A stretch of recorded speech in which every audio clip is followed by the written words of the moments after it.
This channel does not promote any violence, harmful, or illegal activities. All content provided by this channel is meant for an educational and information purpose only. কথা ছিল বেলডাঙ্গা যাওয়ার মাঝপথেই পুলিশি বাধার মুখে পড়ে রেগে আগুন বিজেপি রাজ্য সভাপতি সুকান্ত মজুমদার। পুলিশের সঙ্গে বচসা, মাটিতে বসে বিক্ষোভ, সব শেষে গ্রেপ্তার বিজেপি রাজ্য সভাপতির। যা হলো না বেলডাঙ্গায়।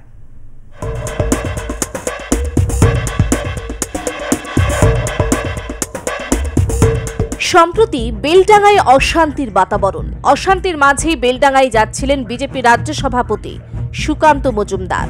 নির্ধারিত সময়ে বের হলেও কৃষ্ণনগরে তাঁকে বাধা দেয় পুলিশ।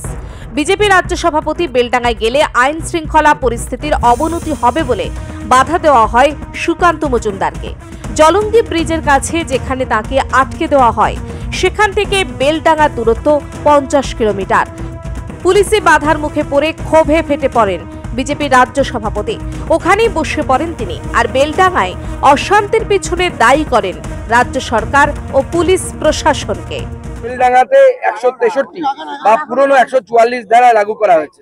আমরা এখন নদিয়া জেলায় আছি। এই নদিয়া জেলার এখানে 40 কিলোমিটার দূর।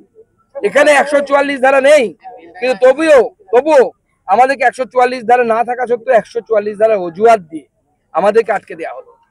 আমরা পুলিশকে বলেছি, ঠিক আছে, আপনাদের যদি মনে হয় যে ওই জিহাদিদের হাতে বেলডাঙ্গা সেফ, সুকান্ত মজুমদার গেলে বেলডাঙ্গা অশান্ত হয়ে যাবে, তাহলে আপনারাই আমাদেরকে এসকর্ট করে বহরমপুর শহরে আমরা এসপি এবং ডিএম এর সাথে কথা বলবো।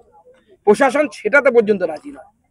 এই প্রশাসন কোনো ধরনের গণতান্ত্রিক অ্যাক্টিভিটি করতে দিতে চাইছে না। এই প্রশাসন বেলডাঙ্গার হিন্দুদেরকে, বেলডাঙ্গাকে বাংলাদেশ বানানোর চেষ্টা করছে। পুলিশ এটা ব্ল্যাঙ্ক ফায়ার করেনি, এটা ব্ল্যাঙ্ক ফায়ার পর্যন্ত হয়নি যে দাঙ্গা আটকানোর জন্য। এরা দাঙ্গা নিয়ে বড় কথা বলে, এরা গুজরাট দাঙ্গা নিয়ে কথা বলে। আর গুজরাটে তো তাও দুপক্ষ মারামারি করেছিল, তো এক পক্ষ মরছে আর এক পক্ষ কাটছে, জবাই করছে। এরপরে সুকান্ত মজুমদারকে গ্রেপ্তার করে কোতোয়ালি থানায় নিয়ে যায় পুলিশ।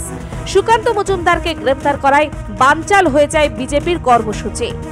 নদিয়া থেকে বিশ্বজিৎ দেবনাথের রিপোর্ট, আর প্লাস নিউজ।